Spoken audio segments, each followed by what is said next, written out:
আগামী বছরের ফেব্রুয়ারির মাঝামাঝিতে জাতীয় নির্বাচন আয়োজনের জন্য বাংলাদেশ প্রস্তুত বলে আবারও জানিয়েছেন প্রধান উপদেষ্টা ডক্টর মোহাম্মদ ইউনূস।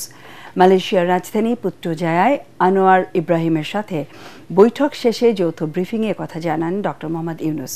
এ সময় বাংলাদেশ ও মালয়েশিয়ার সাথে 5টি সমঝোতা স্মারক সই হয়। বৈঠকে আসিয়ানের সদস্য হতে ও রোহিঙ্গা সংকট সমাধানে মালয়েশিয়ার সহায়তা চান প্রধান উপদেষ্টা। বিস্তারিত জানাচ্ছেন একরামুল হক সায়েম।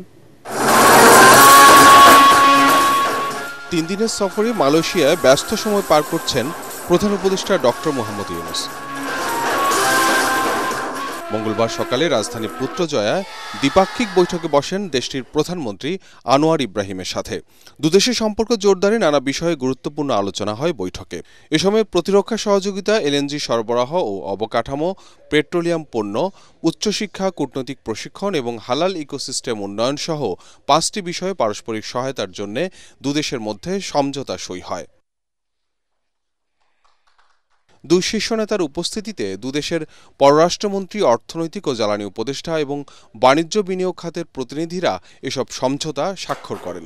বৈঠক শেষে যৌথ সংবাদ সম্মেলন করেন প্রধান উপদেষ্টা ডক্টর মোহাম্মদ ইউনূস ও মালয়েশিয়ার প্রধানমন্ত্রী Anwar Ibrahim. To ensure that Bangladesh is a great country with enormous potential and a great friend of Malaysia, can secure peace and promote progress and development for their people.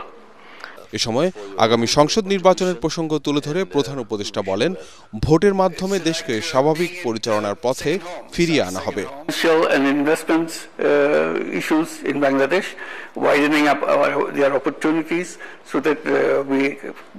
build an economy which will be sustainable, which will be a high growth economy. We are waiting for that. So today we are very happy. We have gone through a list of all the ideas and all the issues. অর্থনীতি সহ সব ক্ষেত্রে বাংলাদেশ ঘুরে দাঁড়ানোর চেষ্টা করছে উল্লেখ করে এক্ষেত্রে মালয়েশিয়ার সহযোগিতা চান প্রধান উপদেষ্টা। রোহিঙ্গা সমস্যা সমাধানেও জোরালো ভূমিকা রাখতে আনোয়ার ইব্রাহিমের প্রতি আহ্বান জানান তিনি। We wanted to thank Malaysia for hosting us so much of our people. And we hope this door will remain open and continue to become wider so that we can host many other young people to come and work in Malaysia. বাংলাদেশের পরিবেশ এখন অনেক স্থিতিশীল ও ব্যবসা বান্ধব উল্লেখ করে ব্যবসায়ীদেরকে বিনিয়োগের আহ্বান জানান প্রধান উপদেষ্টা। দ্বিপাক্ষিক বৈঠক শেষে মালয়েশিয়ার প্রধানমন্ত্রী আনোয়ার ইব্রাহিমের সঙ্গে একান্তে বৈঠক করেন প্রধান উপদেষ্টা ডক্টর মোহাম্মদ ইউনূস। একরামুল হক সায়েম, এটিএন বাংলা, ঢাকা।